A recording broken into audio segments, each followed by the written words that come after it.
Olá, meus irmãos e amigos, estamos meditando nos Salmos e você já percebe que essa é a maneira de eu começar essas reflexões.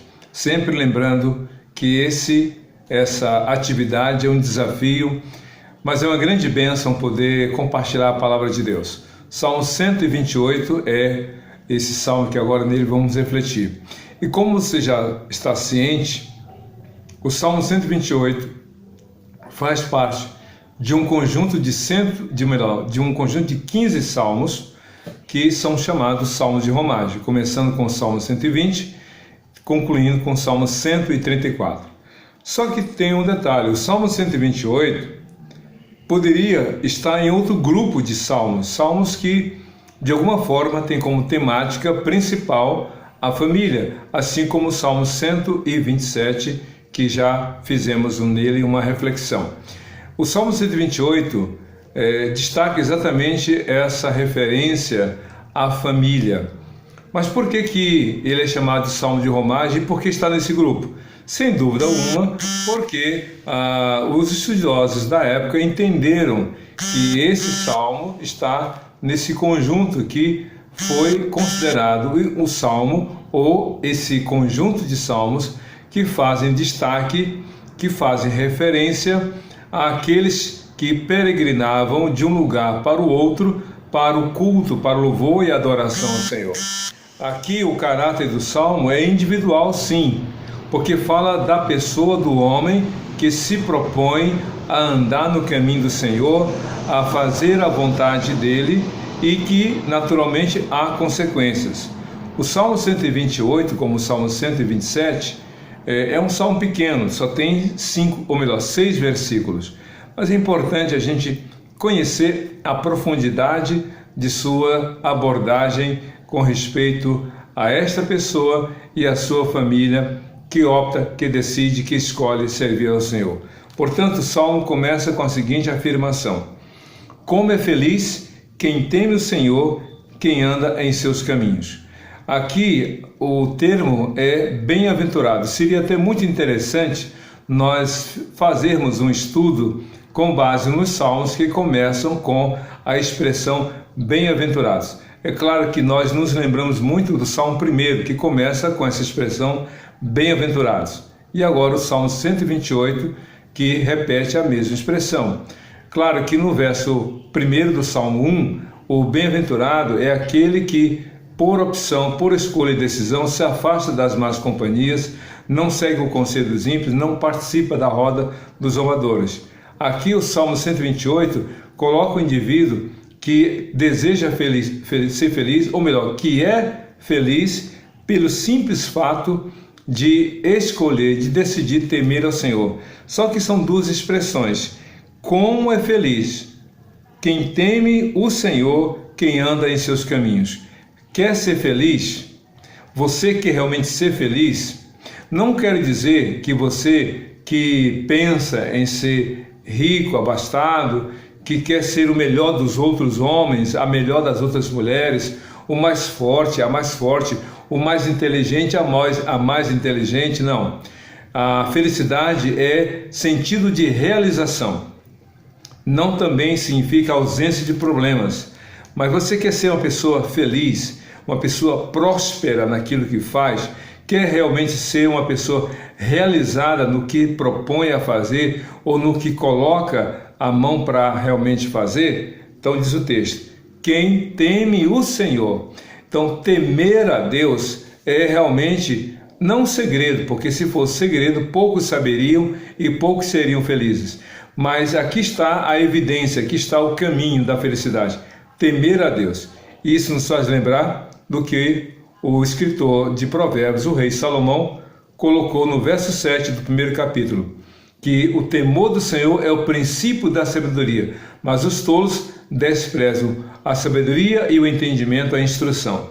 Então, quer ser feliz? Obedeça ao Senhor. Quer ser feliz? Tema ao Senhor. E temer a Deus não é sair correndo com medo do castigo, com medo da punição, com medo da, digamos, represália da parte de Deus. Não, O nosso Deus é um Pai, Pai de amor, que corrige sim, que castiga sim, mas com graça, bondade e misericórdia para o nosso bem. Então, quer ser feliz? Tema ao Senhor. Mas a segunda parte do verso diz assim: como é feliz o que teme ao Senhor, a primeira e a segunda, quem anda em seus caminhos. E aqui há uma correlação: temer a Deus e andar nos caminhos do Senhor. Uma coisa completa a outra, uma coisa não funciona sem a outra. Não há possibilidade alguma de alguém afirmar que teme a Deus e não anda no caminho do Senhor. É impossível alguém andar no caminho do Senhor sem que tema ao Senhor. Não é uma questão... há um diálogo, digamos assim, entre o ato de temer e o ato de obedecer. É discrepante alguém temer a Deus e não obedecer, ou querer obedecer sem temor a Deus. Então, o texto é muito claro. Como é feliz? É uma afirmação, não é uma pergunta, não é uma possibilidade, mas é uma afirmação, é uma constatação. Como é feliz, como é bem-aventurado, como é extraordinariamente feliz aquele que teme ao Senhor e que anda nos seus caminhos. E aí talvez você possa perguntar: mas como é andar nos caminhos do Senhor? O que significa isso? É muito simples, meu querido. Você quer andar nos caminhos do Senhor? Leia a palavra. Isso mesmo. Você só vai andar no caminho que você conhece. Quem anda num caminho desconhecido anda apavorado, assustado, com medo. Mas quem anda no caminho conhecido, e esse caminho a gente conhece antes porque a Bíblia nos mostra, esse é o caminho, andai nele, diz a palavra de Deus. Então, andar no caminho do Senhor é você saber o que Deus quer para a sua vida, como marido, como esposa, como pai, como filho, como mãe, como filha, como sogra, nora, sogro, genro. Andar no caminho do Senhor é o que Deus espera de você como patrão, como empregado, como aluno, como professor, como ovelha, como pastor, como prefeito, governador, presidente, como legislador municipal, estadual e federal. Então, Deus quer que você ande no caminho dele como juiz, como policial, como empregado, como seja qual for a sua profissão. Deus quer que você ande no caminho, e para cada situação da vida a Bíblia tem algo a dizer, tem uma instrução a dizer. Só nos 3 capítulos de Mateus, 5, 6 e 7, nós encontramos uma grande quantidade de instruções dadas por Jesus sobre o proceder daquele que teme ao Senhor. Então, temer ao Senhor é escutar a palavra de Deus e submeter-se a ela. Quer ser feliz? Tema a Deus e demonstre esse temor realmente obedecendo a palavra dele. E aqui no verso 2 do Salmo 128, a Bíblia vai descrevendo, digamos assim, os resultados, os benefícios, as bênçãos daquele homem, daquela pessoa que realmente assume a escolha, a decisão de temer a Deus andando no seu caminho. Como é isso? O verso 2 diz assim: você comerá do fruto do seu trabalho e será feliz e próspero. Lembra que eu falei de realização? Aqui não está falando de riqueza. Eu quero obedecer a Deus porque eu quero ganhar muito dinheiro. Eu vou temer a Deus porque eu quero ser a pessoa mais rica da cidade ou do estado do Brasil ou do mundo. Negativo. Essa felicidade é realização. Você comerá do fruto do seu trabalho. Isso é recompensa. Tem gente que trabalha, mas não consegue ter o mínimo de condição de vida. Tem gente que trabalha, aí até acumula riqueza, mas não pode usufruir dela, porque acumulou riqueza de forma escusa, de forma atravessada, de forma corrupta, de forma criminosa até. Porque corrupção também é crime. Então, tem gente que trabalha, mas não se realiza. Ao contrário, fica fadigado, cansado, vive para trabalhar e não trabalha para viver. Porque diz: você comerá do fruto do seu trabalho.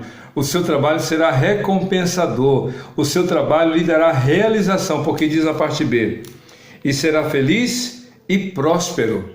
Felicidade e prosperidade. Felicidade é uma pessoa realizada, é uma pessoa satisfeita, é uma pessoa que não é aquela pessoa que se contenta com pouco, mas é a pessoa que se realiza, ainda que seja algo pouco. Uma pessoa egoísta, uma pessoa que cobiça, uma pessoa avarenta, nunca está satisfeita. Eclesiastes capítulo 1 diz assim: assim como o mar não se enche das águas dos rios, assim é o coração do homem. De fato, o coração do homem está sempre pedindo mais e mais e mais. O escritor de Provérbios diz lá no capítulo 28, mais ou menos, diz assim: porque a sanguessuga tem duas filhas, dá. E a sanguessuga é assim, ela está sempre pedindo mais, sempre está querendo. E a pessoa que não teme a Deus, o seu coração é como uma cisterna rachada que não segura as águas. Está sempre faltando.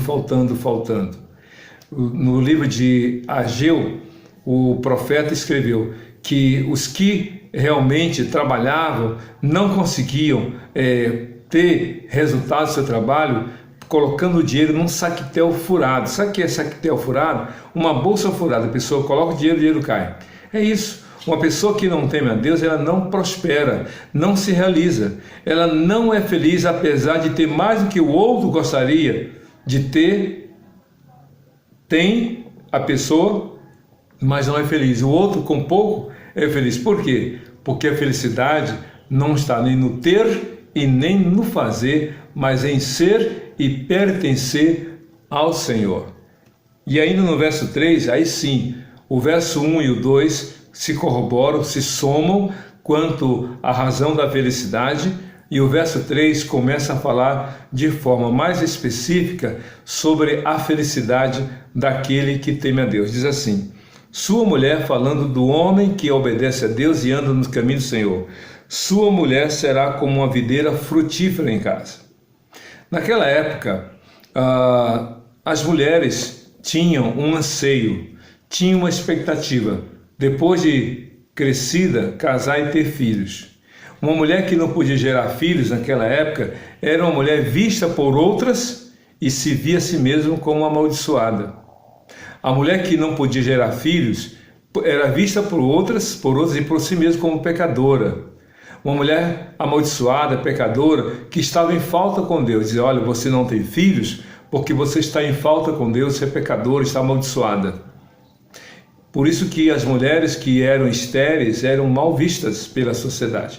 Não é à toa que muitas dessas mulheres da Bíblia, digo mulheres que foram casadas com homens tementes a Deus, e elas também eram tementes a Deus, as mulheres estéreis, muitas delas passaram a ter filhos porque os maridos oraram. Por exemplo, a Bíblia fala de Sara, que era estéril, e por causa da obediência de Abraão, Deus prometeu a ele um filho, e Sara de fato veio ter um filho biológico com 91 anos de idade, depois de já ter parado o seu tempo de gerar filhos.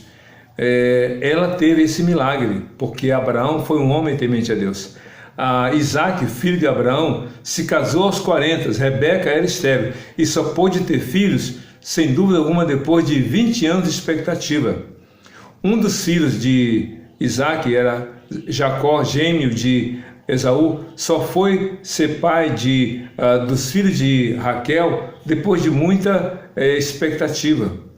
E assim a gente vê, por exemplo, a esposa de Manoá. A esposa de Manoá era estéril, e a Bíblia diz que Deus tinha um plano para Manoá e para a esposa dela. Por isso que ela, depois de ter um tempo de esterilidade, gerou o seu filho chamado Sansão. E a gente vê Isabel, que era uma mulher idosa, não tinha filhos, e Deus, por amor àquela família, Zacarias, seu marido, e Isabel, foram pais idosos, porque realmente Deus agiu.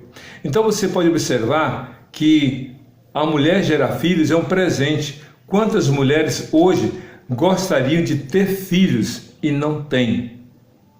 Porque assim Deus quis. Desculpa, mas quantas mulheres têm muitos filhos e os abandonam e os desprezam e realmente deixam para lá? Quantas mulheres fazem isso? Então, a prosperidade do homem estava também dentro de sua casa, não era só no trabalho, não era só no campo, não era só entre os amigos, mas dentro de casa. Tua mulher será como uma videira frutífera, dará frutos. E aí diz mais no verso 3 ainda: seus filhos serão como brotos de oliveira ao redor da sua mesa. A mesa, a hora da refeição, sentava o marido, a esposa e os filhos. E naquela época, quanto mais filhos, melhor. Era raro o caso de uma mãe ter só um filho. Era raríssimo. Embora a Bíblia conta histórias como a de Manoá. Sabemos que ela teve um filho. A Ana teve seu filho Samuel. Ela o dedicou a Deus e depois ela teve 5 filhos, 3 homens e 2 mulheres. Pois bem, seus filhos serão como brotos de oliveira sentados à mesa ou ao redor da mesa. O pai que senta à mesa com os filhos demonstra uma grande alegria ao Senhor e gratidão por olhar a sua esposa e seus filhos ao redor da mesa.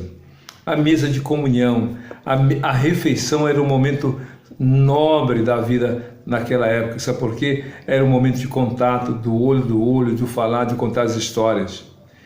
Então o salmista diz: como é feliz o homem que teme a Deus, porque além de ter o fruto do seu trabalho, que vai gerar alimento, que vai dar realização, recompensa, também a sua esposa será frutífera e os seus filhos como brotos de oliveira, que vão estar à sua mesa, que é comunhão. Você tem comunhão com seus filhos? Você está bem com a sua esposa? Está bem com o seu marido? Como diz lá o profeta Eliseu perguntou a Sunamita, ou a mulher daquela região em que ele morava: vai tudo bem com teu marido, com teu filho? Deus pergunta hoje a você: vai tudo bem com você, com seus filhos, com a sua família? Você pode tirar a melhor nota da faculdade, ter um bom emprego, um bom salário, ser promovido, mas a conta é: e a sua família? Vai tudo bem com ela? Está tudo bem na relação com seus pais, com seu cônjuge? Então é isso que a Bíblia fala do Salmo 128, versículo 3. Mas no versículo 4, que é se aproximando do final do Salmo, diz assim: assim será abençoado o homem que teme o Senhor. Assim será abençoado o homem que teme ao Senhor. Começa falando de felicidade, o verso 1, mas o verso 4, que conclui essa parte aqui da vida do homem que teme a Deus, diz assim: assim será abençoado. Porque felicidade vinda de Deus é bênção, mas a felicidade sem Deus é maldição. Tem gente que está buscando a felicidade sem Deus, e é uma felicidade fútil, passageira, que não dura mais do que uma bolha de sabão em termos de tempo. É uma felicidade fútil, passageira, que não perdura. A felicidade verdadeira, duradoura, que traz paz ao coração e reflete a bênção de Deus, é aquela resultante de uma vida de temor ao Senhor. Assim será abençoado o homem que teme a Deus, e eu creio que de forma abrangente, assim também será a mulher abençoada por Deus, porque ela vai ter realmente a vida bem com seu marido e com seus filhos. Se você ler o livro de Provérbios, capítulo 31, do verso 10 ao verso 31, não fala do homem, mas fala da mulher que teme a Deus, que é abençoada, que se dá bem com seu marido, com seus filhos, que é trabalhadora, que é próspera e que é reconhecida e elogiada, tanto pelos moradores da cidade e muito mais, pelo marido e pelos filhos. Que bênção! E então, o verso 5, que é o penúltimo versículo do Salmo 128, fala uma coisa muito interessante. Diz assim: que o Senhor o abençoe desde Sião, para que você veja a prosperidade de Jerusalém todos os dias da sua vida. Sião aqui é uma referência a Jerusalém. Aí está explicado por que o Salmo 128 é um salmo de romagem. Porque está falando dessa peregrinação, daquele que sai de sua casa para o templo, daquele que sai de outra cidade para a cidade de Jerusalém, para o culto e louvor ao Senhor. Bem-aventurado, que o Senhor o abençoe desde Sião, desde agora e para todos sempre, para que veja a prosperidade de Jerusalém todos os dias da sua vida. Novamente aqui a gente entende o salmista colocando que a felicidade está realmente em você, está onde Deus deseja. No Velho Testamento, o foco do culto e do louvor, da adoração ao Senhor, era a cidade de Jerusalém e o templo que estava na cidade. Mas hoje não é mais a cidade, hoje não é mais o templo, é a sua vida com Deus. Seja em qualquer cidade, seja em qualquer lugar, se você teme a Deus, se você obedece a Deus, se você faz a vontade de Deus, você é feliz. Jesus disse para a mulher samaritana, não é nem em Samaria, nem em Jerusalém, mas é em onde a pessoa buscar a Deus e buscar de todo o coração e adorá-lo de fato como ele deseja, essa pessoa será aceita e será abençoada pelo Senhor. Que o Senhor te abençoe, diz o texto, desde Sião, e que tu vejas a prosperidade de Jerusalém de todos os dias da sua vida. Por quê? O morador da cidade podia assim concluir, se Deus abençoa a cidade onde eu moro, Ele também está me abençoando. Se Deus me abençoa onde eu moro, Ele também quer abençoar a cidade onde eu moro. É uma relação de convivência saudável na presença de Deus. Ore pela sua cidade. Não venha a maldizer a sua cidade. Não venha a maldizer a sua casa, a sua família. Ao contrário, bendiga. Fale bem da sua cidade, fale bem da sua família diante de Deus e ore para que realmente haja paz e prosperidade no lugar onde você reside. E então no final do Salmo 128, versículo 6, a Bíblia diz assim, e veja os filhos dos seus filhos, haja paz em Israel. Que veja os filhos dos seus filhos. Quem são os filhos dos seus filhos? Seus netos. E ver os netos é um presente de Deus, é um dom de Deus. É claro que hoje muitos avós estão vendo seus netos e estão tristes, porque seus netos nem são um terço do que foram seus pais em termos de realmente vida e temor a Deus. Os netos não estão obedecendo aos pais e nem aos avós. Por isso que muitos avós estão vendo a tristeza, porque os seus netos estão se enveredando por outros caminhos desobedientes ao Senhor. Você quer realmente ser próspero? Que você veja os seus netos, mas não apenas no sentido de continuidade da sua geração, mas que você veja os seus netos abençoados por Deus, porque como você teme a Deus e anda no caminho do Senhor. Que o Senhor te abençoe, que realmente Ele faça na sua vida aquilo que Ele prometeu. Números capítulo 6, parece que é lembrado aqui nesse texto, porque número 6, 24 a 26 diz assim, que o Senhor te abençoe e te guarde, que o Senhor faça resplandecer o seu rosto sobre ti e tenha misericórdia de ti. Que o Senhor sobre ti levante seu rosto e te dê a paz, desde agora e para sempre. É isso que Deus deseja para você, para a sua família, incluindo também seus netos, se você os tem, ou que Ele abençoe a sua vida, que você tenha a oportunidade de ver os seus netos, beijá-los e dizer, Deus te abençoe meu neto, Deus te abençoe minha neta. Deus abençoe a sua vida, hoje e sempre em Cristo Jesus, Senhor e Salvador de todo aquele que nele crê. Amém.